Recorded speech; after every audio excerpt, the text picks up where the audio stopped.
מה קורה חברים? אנחנו כאן בערוץ חדש וכן, אז היום אנחנו נשחק קצת בדראפט צ'אלנג' ויש לי פה כמו שאתם רואים את הג'יינט צ'סט הזאתי, אז יאללה בואו נתחיל לשחק. רגע, אוקיי, כמו שאתם רואים אני כבר בשתי ניצחונות ושתי הפסדים כי סתם שיחקתי ולא היה לי כל כך כוח לשחק, אז אתם יודעים, אז הפסדתי. אוקיי, וואו, איזה החלטה קשה. אני אלך על רוקט, אני חושב, כי רוקט זה ממש טוב באתגר הזה. מוסקיטר, מיינר, וואו, למברג'ק מהר. אוקיי, יאללה, בואו נתחיל בקרב. נתחיל לתקוף פה דראפט צ'אלנג'. אוקיי, הוא הביא לי לייטנינג היריב. אני אומר נשים לו מיינר רוקט, שזו התקפה באמת מצוינת. בואו נראה מה הרוקט הזה יעשה. אוקיי, כלום. יש לו אלקטרו וויזארד כמו שאתם רואים. אוי ואבוי לי, הריב הזה טוב מאוד, פשוט גם זה במחשב אז יש טיפה בעיות, כאילו זה לא הכי נוח לשחק.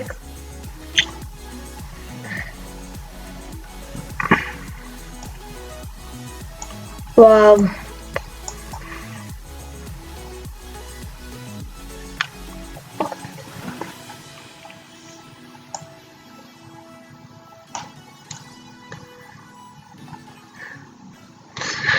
אוקיי, אין לו רוקט אז אני יכול לשים פה ברברים, מיינר. אוקיי, זה יהיה התקפה סבירה. יש לו מיניונים בעצם גם, ויש לו פיירבול. וואו, איזה פיירבול מצוין. וואו, משחק ממש טוב היריב.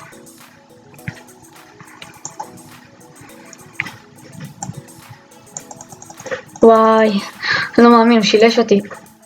אני פשוט לא כל כך טוב באתגר הזה, כבר שיחקתי בו כמה פעמים. בפעם השלישית או הרביעית שאני משחק באתגר הזה, וזה לא אתגר קל, בכלל לא.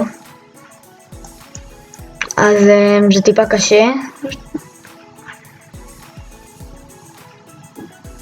שים פה עכשיו לייטינג, בבקשה שישימו משהו. אוקיי, לייטינג אבל סבבה. לא מיוחד, אבל כן.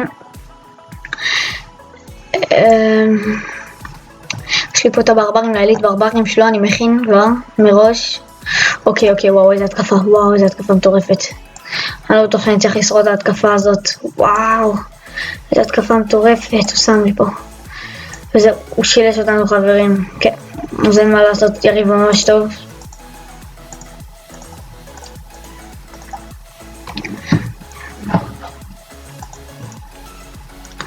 אוקיי, אז יש לנו פה, בואו נפתח את התיבה, יש לנו פה תיבה של שתי ניצחונות. וזה הדק שלי דרך אגב, זה דק ממש מצוין. אז זה היה הסרטון להיום, מקווה שנהנתם, יאללה ביי.